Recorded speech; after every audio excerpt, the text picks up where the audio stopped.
It hit me. Oh, but you know something? Willie can't be you. Willie Nelson didn't drop acid and go see the MC5 and the Stooges at the Grandy Ballroom. He didn't have George Clinton play a sock hop at his junior high school. There's something about growing up in Detroit that was incredible. Take my eyes that I could be so blind that I could not see it was there waiting. Lost and found the second time around. Whoa, take it from me. Now I see would not waste a moment. Oh no. Midnight marauders. Midnight. It's Don Was and the Pan-Detroit Ensemble here on World Cafe, covering Fat Freddy's drop with the song Midnight Marauders. It is from the debut album Groove in the Face of Adversity. The bassist, producer, and president of Blue Note Records is my guest today. I am Kallao. It is World Cafe. Don, it is so nice to meet. Thank you for being here. Welcome back to the show. Yeah, thank you very much. Great show. It's an honor to be here. Well, that means a lot to us. So we want to talk about the record, and we'll get into that in a moment. But as we are taping this, it's just after the new year. Yeah. And I would be remiss if I didn't offer my condolences on the passing of Bob Weir. You guys played together. He brought you in for Wolf Brothers a few years back. I'm just curious, what was that experience like, being welcomed into that world? Oh, it was game changing. I wouldn't be able to do any of the stuff I'm doing now if it hadn't been for that experience. Yeah, when he called me, I've known him since the '90s. Known Bobby for a long time, and actually introduced him to John Mayer. And so you're going to take credit for Dead and Company. You should. I'm kidding, but you made that connection. Yeah, I've made 3 records with John, and I've been in his car enough times to know that he was a huge Deadhead. He's one of those guys who can say, no, that wasn't April of 78 because Jerry's using the big muff pedal and he didn't get that till June of 78. So this must be from the summer tour. Yeah. And maybe he can identify the show. He's that into it, right? So Mickey and Bobby came to see me at the Blue Note office, which is in the Capitol Tower in Hollywood, with the studio down below, and John just was in there writing songs. I said, you better come up here, man. And that was the first time they met, and John just waxed so eloquently about his love for the Grateful Dead that they said, well, come on up and play. So I drove up there with him, and they clicked from the first notes. Wow. It was pretty clear that something was going on there. Yeah, but your story is a little bit different because even though you saw the Dead back in 1972, I don't think you would call yourself at the time a self-professed Deadhead. No. So what did working with Bob and digging into these songs sort of reveal about the Dead's music to you? What it revealed to me is that, well, first of all, as a bass player, speaking as a musician, they're so elegantly written that they kind of roll off your fingers like butter, you know. So they're fun to play. They're fun to play, and especially to play them the way Bobby or the Dead used to play them, which is with a beginner's mind every time you perform it. Don't play anything but what you played yesterday, because no one else in the band is going to be there. It feels different every time you play it. You can see when they're just vamping on a chord for 32 bars before the song actually begins. That's because, how do we feel this one tonight? And once that's established and everyone's in the groove, then you proceed to the song. And even though the structure is basically the same, what actually transpires within it is adventure. So one of the things I learned just from that is that you have to be fearless about that adventure. Sure. That if you take a risk and do something that you've never done before, it's okay to fail too. If you miss it, it turns into something else. The mistake becomes a motif. And you keep going that way. And the audience does not mind. They loved it when he used to forget the lyrics, because that's how they knew they were getting something unique and special to that occasion. And there's something about the Deadheads, too, that they're so tuned in.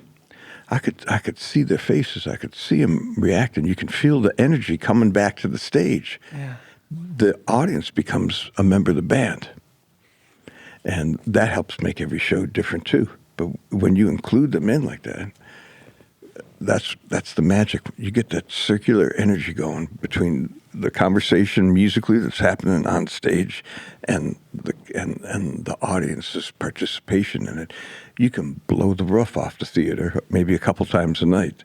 When Bob called, my first reaction was, I'm going to learn about fearlessness as a musician from the master, and then I'm going to take those lessons and apply it to every aspect of my life if I can. And that was the allure of going to play with him. Turned out to be so much more than that. He strikes me as the type of guy you could learn some life lessons from beyond music. He was a real deep cat. Yeah. And, if you listen to any interview with him, you could see he was operating on a spirit level that was kicked up from everybody else's. And I learned a lot from that, not just how it applies to music. I mean, he talked about dying a lot to me too. And there's a fearlessness in that as well. There is. He was not afraid of dying. His line is that death is the reward for a life well lived. That's what he used to say. And he just felt that shedding yourself of all the trappings of life on earth is the beginning to really get into the essence of things. We could all be so fortunate to experience that level of transcendence. Yeah. Absolutely. Yeah. Well, once again, my condolences, and Yeah. thank you for sharing Thank you, a few recollections. Thank you, man. Yeah. If you're just joining us on World Cafe, Don Was is my guest. He has a new album out now.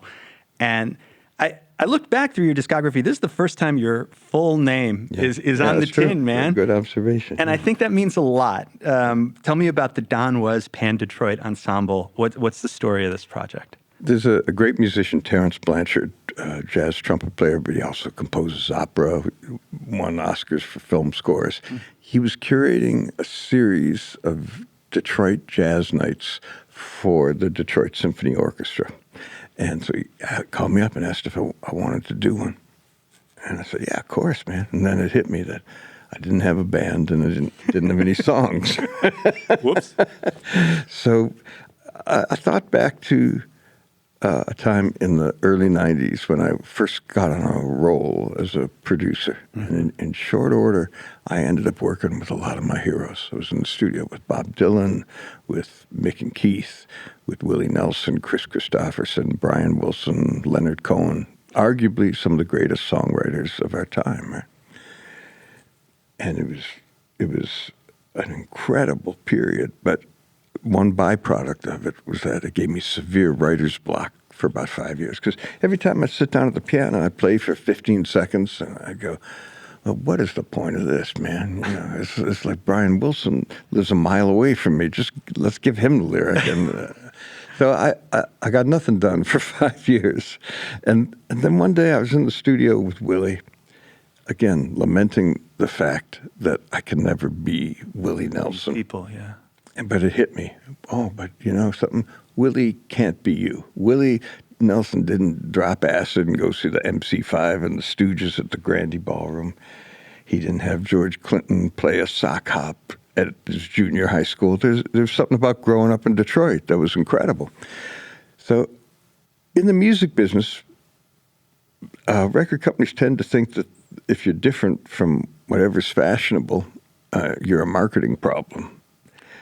Yes. I think the thing that makes you different from everybody else is your superpower. It's a selling point. Yeah. That's really your only prayer as an artist, is to be the best version of yourself. If you try to be a second-rate Taylor Swift, you're probably not going to fill stadiums like Taylor Swift, right?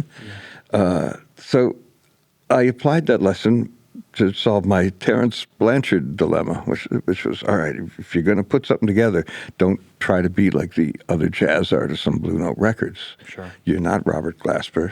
You didn't grow up in Houston, and, be yourself. Find your lane. So I called 8 people, the best musicians I've played with in Detroit, and we got together in a room to rehearse, and after about 10 minutes of playing on something, I knew that there was a chemistry there, because we spoke the language of Detroit. We grew up listening to the same radio stations. We grew up playing in the same bars, playing for the same audiences. And people from Detroit, there's a character to Detroit. It's a working class town and a one industry town. Mm-hmm. And when you have one industry that everyone is affiliated with in some way, your life is dependent upon the success or failure of the auto business, the right? big three, Yeah. So there's no point in putting on any airs or leasing a Mercedes to impress your friends, because they're just going to think you're an idiot for throwing your money away, because we already know what everybody is. And that's reflected in the music of the city. Mm-hmm. I would cite John Lee Hooker as being a great example of the Detroit music ethos. Is raw. It's so raw, you almost think the song's going to fall apart. But not only does it not fall apart, it grooves like crazy throughout. And he's so soulful and direct and honest. And you can see that in all the different streams of music that come out of Detroit, whether it's the rock and roll through Mitch Ryder and MC5 and the Stooges to Jack White, or the R&B from Fortune Records to Motown. The techno. To Jay Dilla, or in the jazz, with someone like Elvin Jones epitomizes Detroit jazz, I think, because he's got this rambunctious energy that's very Detroit, but he's got a tremendous finesse as well.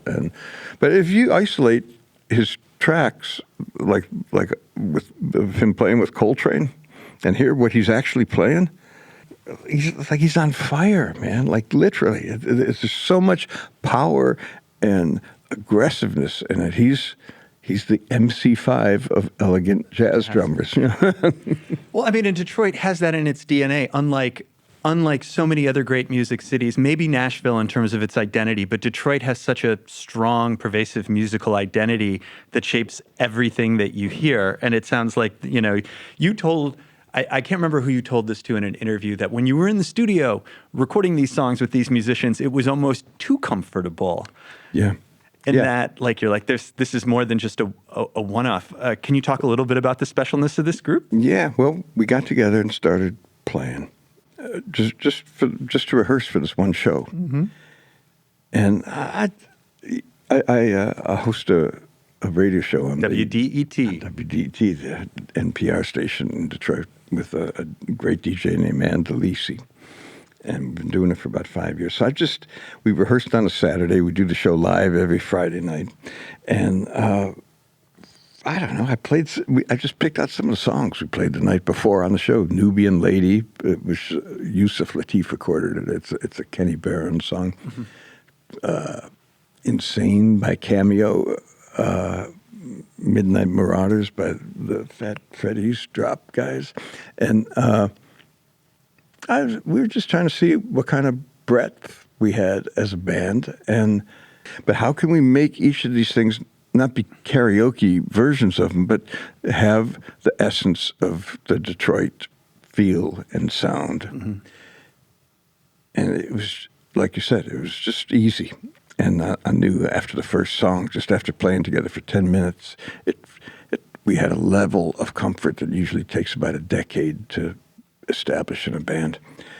And you don't get many shots in life of being that automatic. Yeah, there's just not enough time, So I knew not to be cavalier about it, and we booked a tour around the Terrence shows, and we haven't stopped. It's been about 2 years now. Yeah. You talk about how emotional impact is more important necessarily than technical proficiency, and this sounds like it's a case where you have the technical proficiency of the artists, but they have that emotional impact. Is part of that from the fact that this is a Detroit-centric project, you think? Well, I think there's something unique to Detroit music that probably stems from the fact that after World War II, people came from all over the world to work in the auto factories, and they brought their cultures with them.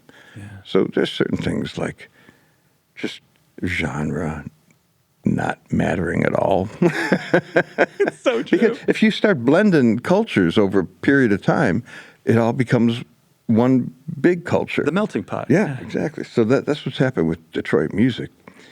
I don't know. It felt right from the beginning, and I do know that there's a pretty good history of people all over the globe responding to the sound of Detroit music. But still, we don't want to be like the Detroit Historical Museum either, you know? No, music is constantly evolving. We're not, it's not behind glass. No, definitely. And so the idea is to absorb the fundamentals of what came before you and then use it to create something new. You're listening to World Cafe. We're here with Don Was. You're no stranger to the music of Hank Williams. You did a cover album with Orchestra Was back in '97. Very good. There's a cover of I Ain't Got Nothing But Time, Yeah. Originally recorded in 1946. Talk about a song that might just fall apart if you spin it on a record. Before I play folks a snippet of it, why do you like this song? Well, when I did that Orchestra Was album, I was trying to find what to do after Was Not Was stopped playing, right? And my partner in that band, David, he is one of the greatest lyricists I ever heard in my life, you know, and I didn't know how to replace him. But I thought if we're going to start something new, I don't want the songwriting to be the thing that holds the band back. So who's the greatest lyricist you can think of? All right, Hank Williams. So let's just do Hank Williams songs, but we'll do them our way. He's unimpeachable, and you know you've got a soulful message to impart if you do a Hank Williams song. I want to play a snippet of this Hank Williams song Great. from 1946. Let's take a listen to I Ain't Got Nothing But Time. Well, I ain't got nothing but time. So, baby, if you wanna shine, if you take time to look, my number's in the book, and you can call me anytime. I'm footloose and I'm... That's Hank Williams, recorded over 70 years ago, almost 80 years ago this year. Yeah.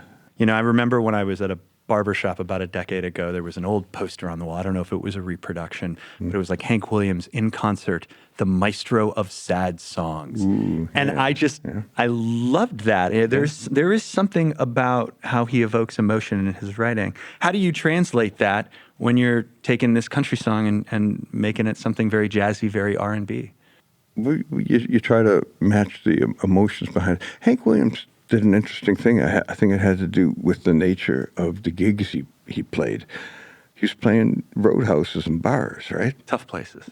Yeah, and your job is to keep people there having a party and drinking, right, and selling liquor. Yeah, that's the job of the responsibility of the musician, right? So he had these incredibly sad songs, like Cold, Cold Heart, or I'm So Lonesome I Could Cry, man, or any of the Luke the Drifter stuff. Man, it's the saddest music you're ever going to hear. But if you played that, you'd bum out the audience and they'd all go home. So if you listen to Cold Heart is a great example of setting a really sad lyric to a very happy major key song. I think done tactically to keep people in the roadhouse drinking. But the end result of it is that, let me put it this way: if we went into a diamond store to buy diamonds, they don't set the diamond out on ice cubes for you to see. They put it on black velvet because the contrasting color makes the diamond stand out more. You wouldn't know what the diamond looked like if they put it on ice, right? Do the same with music. We tried to do that with Was Not Was. Yeah. Even the goofy big hit Walk the Dinosaur is a dark song about mankind blowing itself up and back into the Stone Age. That's what that song's about. But people miss the point. They think it's a cute well, song about you know, if you want to just dance, that's fine. And if you want to go deeper with it, it's there. Those are the best songs in my opinion. I think so, yeah. The listener is your co-writer when you're writing good songs. Because they can project their own inner lives onto the song. I think that's why the Grateful Dead songs are so popular. We used to play Ripple. That's a good song. Yeah. That used to be our encore every fourth night with Bobby. And I was always so moved because people start hugging each other and crying. And if you asked me what Ripple was about, I could give you my impression of it, but it means something different to everybody. And that's what good poetry does. They see themselves in the composition. Yeah, if I said, I'm going to call my girlfriend when I get home, she was mad, she's got dark hair and is wearing a short skirt, or like who, that eliminates 80% of the Too many audience. details can spoil a song. Yeah, you leave it impressionistic enough. That's what Bob Dylan does. Yeah. I played here with this touring Last Waltz show with Warren Haynes and Jamie Johnson and John Medeski and a bunch of great musicians always doing it. And the high point of the show for me, at least, is I Shall Be Released, which comes kind of near the end. And you see everybody standing up. Again, people are crying. They're waving their hands like this. They're holding each other because everybody wants to be released from something, but it means something different to everybody. That's the beauty of Bob Dylan stuff. He leaves enough impressionism in there to invite you in, and you can hang your own personal inner emotional life and neuroses on those songs, and they become something to you. Yeah. Ridiculously cool. Thank you for sharing that. Yeah. Let's take a listen to I Ain't Got Nothing But Time. It's Don Was and the Pan-Detroit Ensemble here on World Cafe. 'Cause I ain't got nothing but time, baby. I ain't got nothing but time. I ain't got nothing but time, baby. You can call me anytime.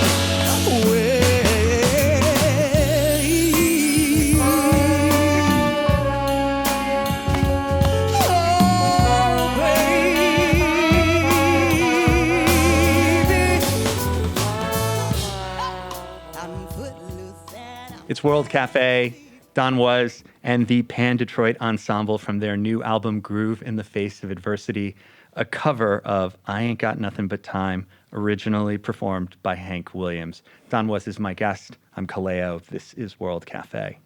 So not a huge surprise that you produced this album. Mm-hmm. What's different when you're producing yourself versus working with other musicians? Do you have a different set of guidelines on how you work? It's harder, man, because when I'm producing, I think of Ben Franklin flying a kite, right? Ben standing on the ground holding the rope down while the kite's soaring in the clouds, right? And that's what the artist is supposed to do when they're making a record, and they shouldn't have to worry about practical things or even objectivity about whether the music's any good or not. They should just be out there in the creative ether doing it. But someone's got to tether the thing down. They're almost two different brain functions. One's very left brain, being organized and keeping track of everything. The right brain stuff is where all the good stuff comes from. So how do you soar and stay on the ground? It's a Zen riddle. There is no answer. Maybe there's an actor director who probably experiences that same I think of that's true. kind of thing where you have to do it. So what have you found to be the best solution for yourself? Take your time. Not necessarily overwork a song, but just be spontaneous, lay the stuff down, don't think about it. When you start thinking is the biggest enemy of a musician. You want to lose your self-consciousness and worry about the future and regret over the past. You want to eliminate that and be present, right? And stop thinking. So you want to play without thinking and then walk away and come back and see if you got to where you wanted to go. I would say even worse than self-consciousness, the biggest hazard in making records is just being good. Any knucklehead can make a good record, good record. But what good? That's not. It's got to be great, man. It's got to get under your skin and make people across the world who never met you, not just people you went to high school with, people who come from a different culture and everything. They have to be able to feel it and make their own sense out of it, and it's got to touch them on an emotional level. I mean, I think that's the overall mission in general, whether you're a record company president or a producer or a musician or a songwriter, is you want to get under people's skin, make them feel something, help them make sense out of their own lives, help them make sense out of a chaotic and confusing world, or at the very least take their mind off all the crap that's going on for 3.5 minutes, right? Yeah. So you said something really interesting. It's like any knucklehead can maybe make a good record, and the goal is to make something great. Yeah. How do you give yourself grace? Because no one can bat 1,000, with the exception of maybe a handful of savant geniuses, and we all know them by their first name. Yeah. But not everyone is going to be a Lennon or a McCartney or a Dylan. Yeah. How do you give yourself grace to know it's okay if you make something and it doesn't turn out to be better than your expectations? Well, I read an interview with Woody Allen where he said if you get 40% of what you're envisioning actually on the screen, you're doing well. And I thought, no, I'm not buying that, man. 400. If you're batting 400 in the major leagues, you're the Hall of Famer, Ted Williams. Exactly. Yeah. But outside of baseball, I don't think Failure. 400. I don't think that's very good. I was talking with John Mayer about it a couple of weeks ago. I told him that story because he's someone who is quite adamant about realizing his vision, and he happens to have a really thorough vision about everything that he's working on. I said, what percentage do you accept? And he said, I accept nothing less than 100%. And I can vouch for that, having made 3 records with him, that he'll stay in there and fight to get that song 2% better. Wow. And your job as a producer is to help them explore that space without having to worry about the things that would get in the way of that creativity. I think that's exactly right. Any artist needs to feel that they can take a risk and fall and not be embarrassed. Get back up, we'll try it again. You have to create a comfortable space for people not to be worried about the implications of failure. That's what I try to do as a producer. I never told John Mayer what notes to play. I don't think I ever told Keith Do you Richards. tell him what mic to use? Things like that? Are you a technical guy like that? Well, I can be, but I would rather have... I told Solomon Burke once when I was working with him that my philosophy towards casting everybody who's working on the record is I want to be the worst guy, the dumbest guy in the room. And in that instance, it was not what Solomon Burke was looking to hear. It scared him. I'm hiring you. I'm paying you. Yeah, right. You're supposed to be the best guy, not just in the room, but in the world, or else or else get me that guy. But the truth is, I want to be the worst guy. I can take the guitar from somebody and say, no, play it like this, play these notes. But I would rather have somebody there who I don't have to say that to. I've actually never done that in a session. No, give me that guitar. It strikes me as a very bizarre thing, even if it was a baby band or the Rolling Stones. Yeah. It would be damaging to the artist in different ways, but it would be damaging nonetheless. Yeah, well, some people do that. There are auteur producers who are really good at that, and you hire them to put you into their world, Their box. And Yeah. that's a perfectly legitimate means of doing business. By the way, I don't have any judgment about that. Daniel Lanois is a great example of someone who builds these brilliant atmospheres and then drops an artist into the middle of it. And it could be Bob Dylan, it could be Emmylou Harris, Could be Peter Gabriel locked in a barn studio. Yes, exactly. That's one way of doing it. That's not what I do well. Did you develop your taste over time in terms of being like, as a beginning producer, you had one way of going about it, and then you start ending up in these rooms with people with, going by one name like Mick or Yeah. Willie or Bonnie. Yeah. Did you realize, or did it change your approach and go, it's less about getting every piece of gear in the right place and making sure the artist is comfortable? Yeah, I think that is what happens. Although I will tell you that in the early days, when we didn't have any bread to work with, any kind of a budget, you had to rely on your ingenuity to make something work. Or let's say there's the bridge of a song and it needs something special to happen in it. If you got a couple $100,000, you call David Campbell and say, write some strings for the bridge. And he's What do going you to do a if you great have job. $1,000? If you got $10, because I've done this, I've taken like an anvil in a room, VSO'd the machine down to where the anvil was in tune, and hit it with a metal, like an axe, and let it ring, and that was the orchestra. And It worked. necessity is the mother of invention. Yeah, no, you come up with cool stuff when one hand is tied behind your back. You can get.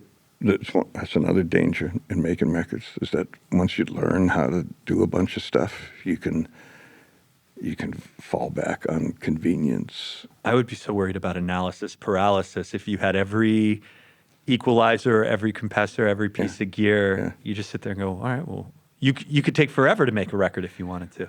And some people do. There are producers. Mutt Lange is a great example of a producer who makes impeccable records. His records are so well done, man, so great, and have been so popular.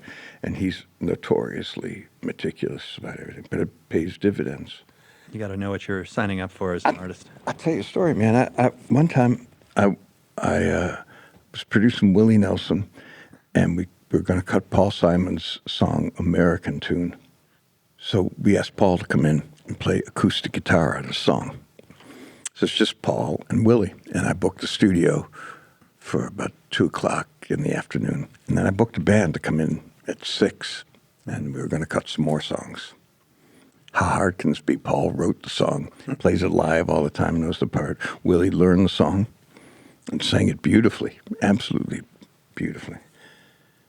Well, at 10 p.m., I sent the band home because Paul was so meticulous about getting it right. Mm-hmm. But he wasn't wrong. It wasn't goofiness. He was actually improving it.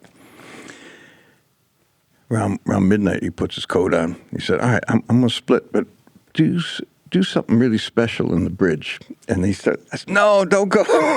I said, what's special to me is going to be different to you. What do you think it should be? Mm. He said, well, I do have an idea. He said, I'm going to sing a part in the microphone, just record it, and then get someone to play it. So it's the part of the song that goes, I dreamed I was dying. Right.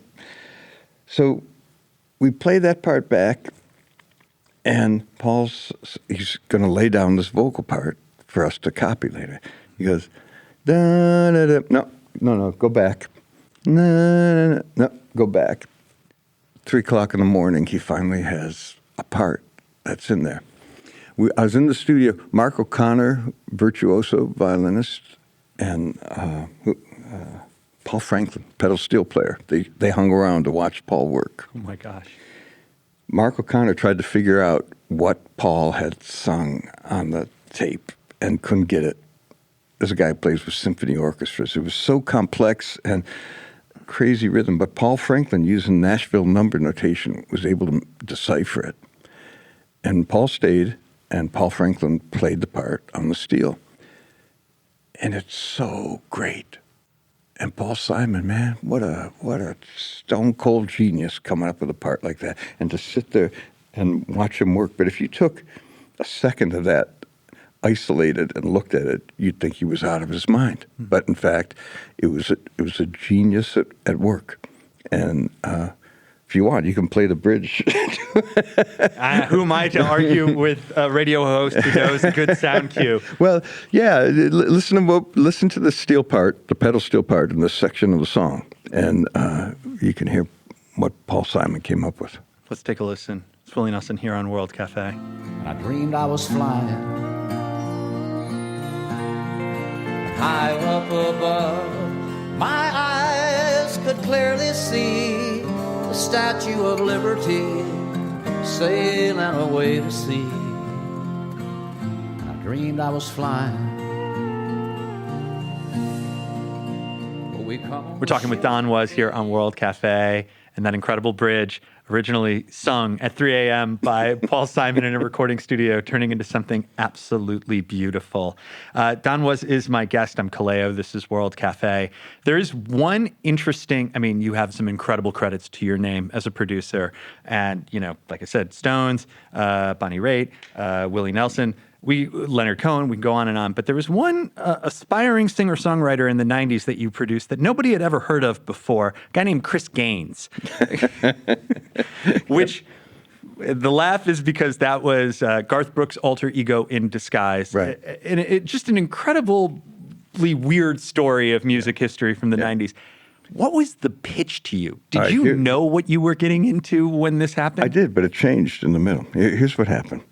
I was producing the soundtrack to a movie called Hope Floats that Forrest Whitaker directed with Harry Connick and Sandra Bullock. And Garth had promised Forrest Whitaker that he'd give him a song for this thing. So he came in to see the movie, flew in on his own dime, came to see a rough cut of the film. And we ended up recording in Forrest's office with a DAT machine a version of Garth singing the Bob Dylan song that Adele sang. What is it? Make You Feel My Love? Yeah. So we recorded a version of Garth just looking at the screen, holding an acoustic guitar with a microphone and a DAT machine of him singing To Make You Feel My Love. And it was just, he did an unbelievably great vocal. It turned out to be a number one country record, first number one country record that Bob Dylan ever had. So we became friendly like that. He said, and then he said, I'm making a movie. He and Babyface were making a movie together, and Garth was going to be in it playing, it was a murder mystery. The Lamb. Yeah, I think it was called. Yeah, right. Yeah, right. So wow. He was concerned that because he was playing a character, and he was, at that time, he was the biggest recording artist in the world. He thought people wouldn't be able to see past Garth. So the idea was a year ahead of the movie, he was going to release the fictitious character's greatest hits. It was a movie promotion, but it was the coolest idea I'd ever heard. It's so meta. It was ahead of the time meta. Yeah. And he'd actually picked songs that were different styles, so it could have sounded like a greatest hits record of things that were accumulated over a period of time. And so we cut this record. He asked me to produce it. I went to Nashville, and this was not just a DAT machine and a little different TV set in an office.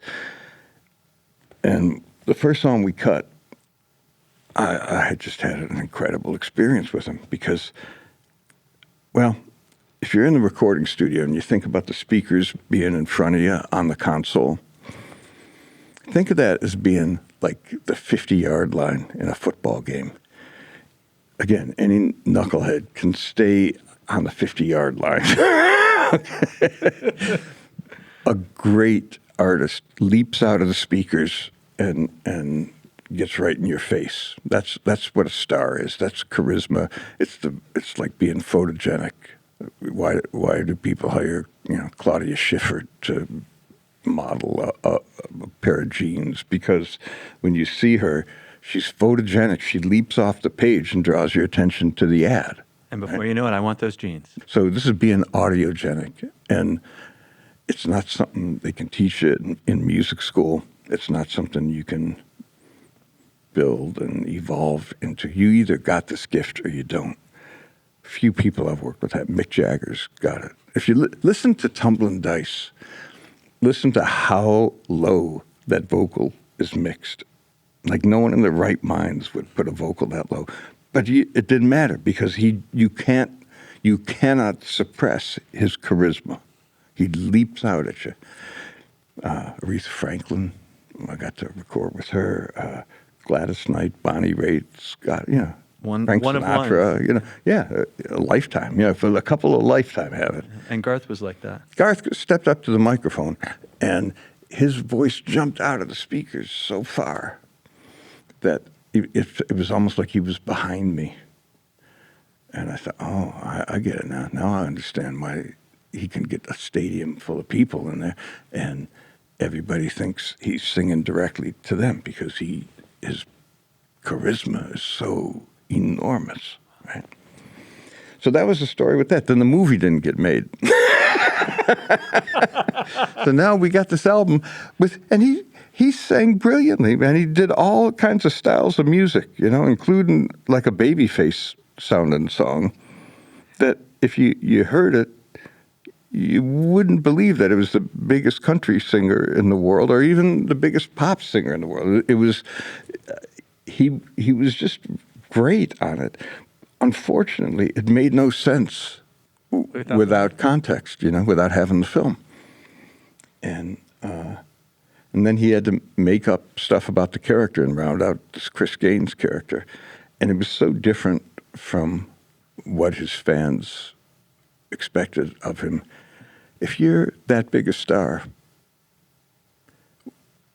what it means is that of the 80,000 people that you draw to the stadium every time you play, they're all identifying with you. They're coming to visit a part of themselves that they've lost touch with somehow. And then to have that character that you relate to so much do something so different, well, you know, a musician should be able to stretch out. But if you're that big, there are expectations. It's not fair, and I'm not even advocating catering to everyone's expectations. Bob Dylan's a great example of someone who has built an incredible career by defying everyone's expectations, being a contrarian almost. Yeah. He did that from the jump. With Garth, it's so much harder to make that and start fresh. And you're right. Like, who knows what the merit of is it fair or not? Like, everybody should be able to make their art house film or their indie lo-fi record, but different expectations when you're the biggest different pop star people in the world. Get away with different things, you know. And I'm sure if you ask Garth, he would tell you he's grateful beyond belief for the kind of fan appreciation he's got around the world, but it did not extend to grace for Chris Gaines. Although it sold millions, like 3-4 million records. An incredible curiosity that I wanted to pull out so that, because I don't want it lost to the history of time what that was, because it was such an unusual moment in pop music. It started out as one of the most brilliant ideas I ever heard of. This is World Cafe. We are here with Don Was, the Pan-Detroit Ensemble's new album. Their debut album is called Groove in the Face of Adversity. Up next, another song from the record. Originally, 1968, Curtis Mayfield and the Impressions. Yeah. This Is My Country. I know, it was pretty quick in the studio deciding the songs, but what about this one speaks to you? This one came a little later. We'd started playing, but it was another song that Andalisi and I played on our radio show, right? And I'm listening to it go by, and I remember when it came out, and I was just looking at what was going on in the world, and I thought, man, when I heard this for the first time in 1968, it was inconceivable that it would be as relevant, if not more relevant, a song in 2026 than it was in 1968. And it's a tragic situation that's allowed that to happen. So we started closing our shows with it because I believe that in times like these where everybody is stressed out, everybody's stressed out no matter where you fall in the political spectrum. Yeah. It's chaotic and confusing, and I think just having people know that they're not alone, that there are other like-minded people out there who are feeling the same way, that is A, comforting, and B, kind of a call to action. If you think you're alone and helpless, you can't do anything about it. When you realize, that there are millions of people who feel the same way, you can perhaps rectify the situation. At least take action to do so. Yeah. Let's take a listen to Don Was and the Pan-Detroit Ensemble. Here they are covering Curtis Mayfield's This Is My Country. I've paid 300 years or more of slave driving sweat and welts on my back. This is my country.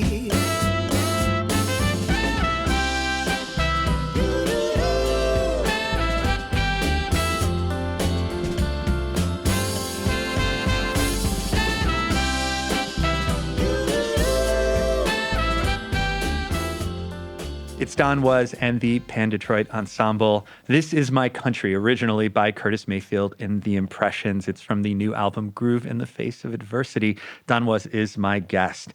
So you've been with Blue Note, 15 years now? Yeah, I'm in my 15th year. Yeah. How's the gig changed? Because a lot has happened with regard to technology, I think, that changes how people do that. And with such a legendary label, I would be curious how you sort of guide the label through that. There are differences, like dramatic differences in how you distribute music, how you market music, how you reach people with the information, and even how you make records, changing dramatically. But the mission is still the same. The mission, like we talked about before, is to create music that gets under people's skin, makes them feel something, helps them make sense out of their lives. So that's the same as it's ever been. But all the circumstances surrounding getting music to people are quite different. Mm-hmm. But you still have to have great music for it to work. Yeah. I don't think this is a Blue Note problem, what I'm about to bring up, because I think that Blue Note has a legacy and its mission seems counterculture to maybe the big three. Yeah. But when you've got Universal Music Group out there signing a deal to release AI-generated music, like is that a harbinger you have to worry about? I'm actually not that worried about AI. Please tell me more, because that sentence hurts my head when I have to say that. Yeah, there's a lot of fear and misconception about it. Like there always. I'll give you an example. In 1982, I went into a music store that my buddy was working in. And he said, come here, you got to go in the back room. I got to show you something. And he opens up a box, and it's the Lin 1 drum machine, which was a radical departure from other drum boxes that had existed up until that point, because it was the first one to use digital recordings of real drums. And every drummer in the world was like, you can't do this. We got to pass laws about this. This is going to be the end of drummers. And all right, so I got it, and yes, it could keep perfect time, but I didn't do much with it except make demos and then call a drummer. But in the hands of a better musician like Prince, listen to When Doves Cry, that drum part. No drummer on earth would have come up with that part, could have played it with that mechanized precision, or even gotten those sounds out of real drums. That was Prince messing with the parameters of the Lin drum. Using the technology. Yeah. And it didn't put drummers out of business. It didn't take soul out of music. It was just another color for Prince to paint with. Mm-hmm. In the hands of an artist, you do something cool with the technology. So that doesn't scare me. I believe that, we've talked about it 3 times in this interview. You got to make soulful music that communicates to people on an emotional level, and I don't think AI is going to do that. I think AI can reflect back on things that have already happened and suggest some things that a good artist can then use. As a jumping off point. Yeah, I think it's a good collaboration tool. So I'm not afraid of that. What I am afraid of is technology companies having zero respect for intellectual property and using these models, training these models on people's work and not compensating them for that. And they don't care about intellectual property. There have to be precedents set for compensation. And that's what I think UMG is trying to do. That they understand that if we don't make the deals with the technology companies and you leave it to legislation or executive orders, it's not going to go in the artist's favor. So the companies that they're making some deals with now, I don't know that that's the ultimate realization of the capabilities of AI, but they're good actors who are willing to cooperate with artists and make sure there's compensation. And you have to establish the priority of respecting intellectual property. Yeah, that's the one thing where I hear people talk about, like, well, hip hop was founded on sampling, which is unauthorized theft. And I'm like, yeah, but they rectified that after Biz Markie. And it's like, you can use whatever you want as the tapestry, but you got to compensate the people. And so I think more artists, if they knew that they would be compensated for being part of these models, might feel more okay about going, well, yeah, at least you're paying me for my work. It's not going to put good artists out of business. Yeah. And I don't think it's going to put bad artists in business either. I agree. Hey, look, there are plenty of bad records. None that have ever been on this show, though. Certainly not. No, and none that I would buy, But there's always crap. I think, go back to any glory period you want. The week that Like a Rolling Stone by Bob Dylan was number one, I think They're Coming to Take Me Away by Napoleon XIV was number two, which was some Dr. Demento novelty record. So there's always junk. And sometimes people like junk, but what endures? Napoleon XIV isn't out playing sheds like Neil Young is. Spoiler, it did not endure. The number one song did. So Blue Note, after, we're what, almost 100 years in? Well, yes, 87. 87 years. So, like, what's your mission for the next generation of jazz artists and jazz listeners?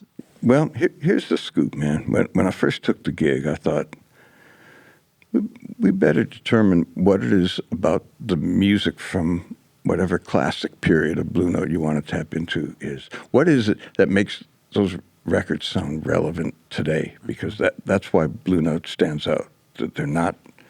It's not a museum. It's still vibrant music. Yeah, I mean, look, Glasper did, in this 21st century. Glasper's a great example.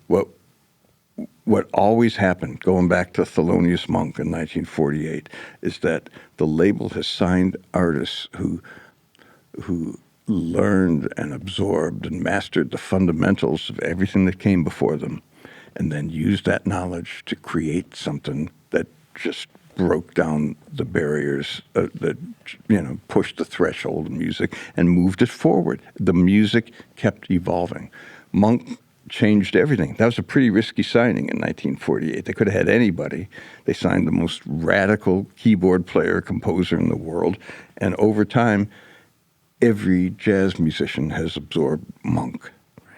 When they put Art Blakey and Horace Silver together in the early 50s, that was the birth of hard bop. Put some funk into the jazz, right? Some gospel funk. And that changed everything. In the 60s, you look at Wayne Shorter and Herbie doing all the modal things that they were doing with Miles and making these incredible records, or Ornette Coleman, Eric Dolphy, and Don Cherry.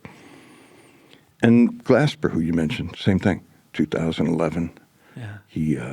He put hip-hop and jazz together. He wasn't the first to do it, but he was first to do it that way. Yeah. And it's really a reflection of who he is and what music he's listened to in his life that created that unique cocktail. So those are the artists we're interested in. And we actually there's a bunch of them, young artists that I'm so proud of on the label. Emmanuel Wilkins comes out of Philadelphia.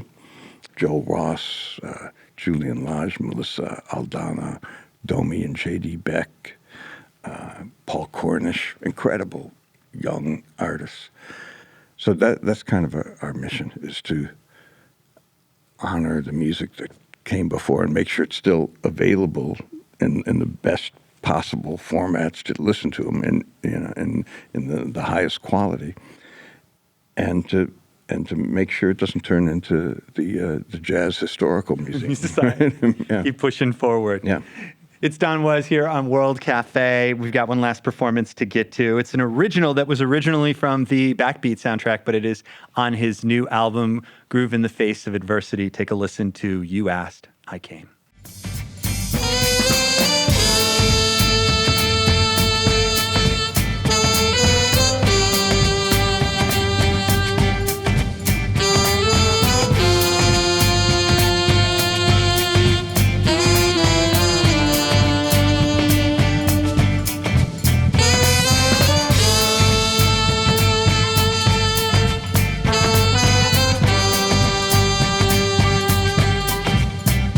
You Asked, I Came. It's Don Was and the Pan-Detroit Ensemble from their debut album, Groove in the Face of Adversity. My guest today has been Don Was. Don, absolute pleasure to meet. Congratulations on the new album. I hope you have a wonderful tour, and I'm sure we'll see you down the road again soon. Thank you, Claire. You got it. Yes, man. It's Don Was. I'm Kallao. We're back in a minute with more World Cafe.